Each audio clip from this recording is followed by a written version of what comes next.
Hello and welcome to Nowhere. My name is Trish and I'm the creator behind Nowhere Novelties. In any store I go in that has tumblers of any kind or cups of any kind, I walk down that aisle and see if there's a cup inspiration or a design inspiration that I can translate onto my tumblers. This cup is no exception. It is actually, or I saw it on a BrewMate water bottle, if you want to call it that. It was like a flask almost, but and it was matte, and I knew I could recreate that. So this is my very first matte tumbler on the channel, and go figure, it's cheetah print with a gorgeous name decal as well.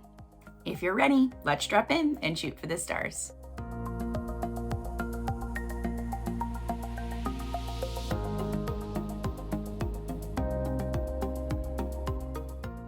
I am using a 24-ounce Hogdol from the Hog brand. I got this from Stainless Steel Depot, and it is spray painted with a metallic silver. I know it looks like the stainless steel, but it's not. It is spray painted silver. I have this layered kind of like two-tone leopard print pattern. I got it off of Etsy. I will have it linked in the description box below. The main spots are a dark gray, while the like center kind of accent spots are, I don't know, like a medium gray, like a beige almost. I don't know. It's a weird color to describe. Anyway, so I am pretty much getting the like actual layered spots ready to then transfer over to the cup. I knew because of the shape of this cup, I wasn't going to be able to use like one piece of transfer tape and like kind of full wrap the whole cup. So I didn't really know how I was going to go about transferring the spots onto the cup. So I knew I just had to get the spots layered up first. And let me tell you, this was not an easy feat, okay? You see me struggle city right here.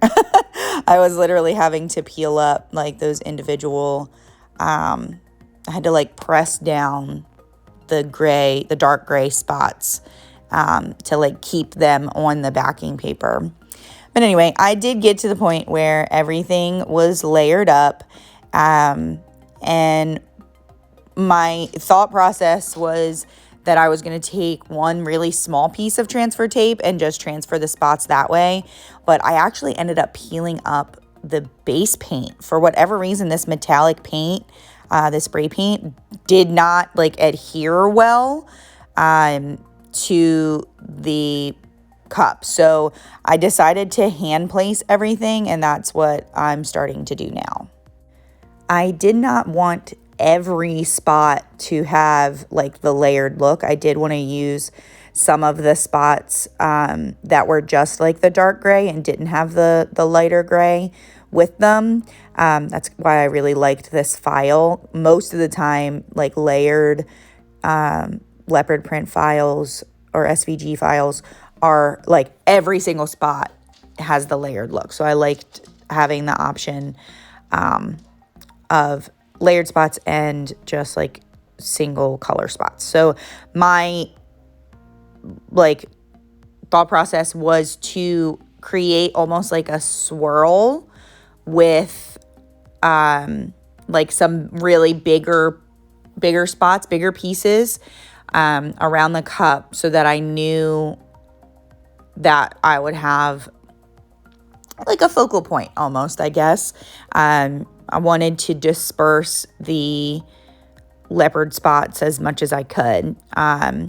So I lined out this whole like main swirl that I'm doing right now, and I did add some leopard print to the handle. That was very important. So once I got my spots on my handle, I went back to kind of creating that swirl look on the rest of the cup. This is a very tedious process, but I did put a lot of those larger kind of layered spots on the entirety of the cup. Make sure they were very dispersed, and then I started to kind of just fill in the blanks with both large and small single color spots. So that's really the most difficult part of this process, is layering up the spots or applying the spots to the cup. With the spots on, I did apply 3 coats of epoxy over the spots. You want a very thick and smooth coat before you start the matte process, which is what we're doing now. I am using Final Sand. This is from DIY Epoxy and 00 grade steel wool. You want the cup to be just a little bit wet, really not a lot, because then you're gonna move the Final Sand a lot. You really want as much abrasion as possible. I set a timer for 5 minutes and just start going at this. I start in circular motions like you see me doing, and keep going. You're gonna do this until your arm falls off. It takes absolutely freaking forever, but trust the process. One time is not enough. You are gonna have to do this multiple times. I suggest circular motions, especially on the first coat, because you don't want to create any weird hazing or really deep lines in your epoxy.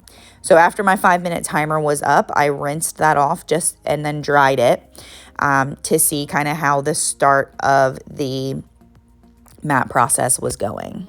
You can see here that there's still a lot of shine left. There's some spots that matted, but if you see any reflection with the lights in the room, it's not enough. So I did another 5 minutes, same thing with the steel wool, and it's almost there. It's very close. I finish off my matte with a gloved hand. So I do 2 rounds of 5 minutes with the steel wool, and then I finish with 5 minutes with just a gloved hand. I saw this hack. I have no idea where I got it from, probably TikTok. But I like this because the glove is practically smooth. It's like the smoothest sandpaper you can get. Whereas this steel wool, I feel still leaves a lot of scratches. So I like finishing it off with a gloved hand, and that's the finished product. It's beautiful. I hope you enjoyed this tutorial. I know the matte process is not the most detailed, but if you have any questions, leave them in the comments. See you next time. Bye now.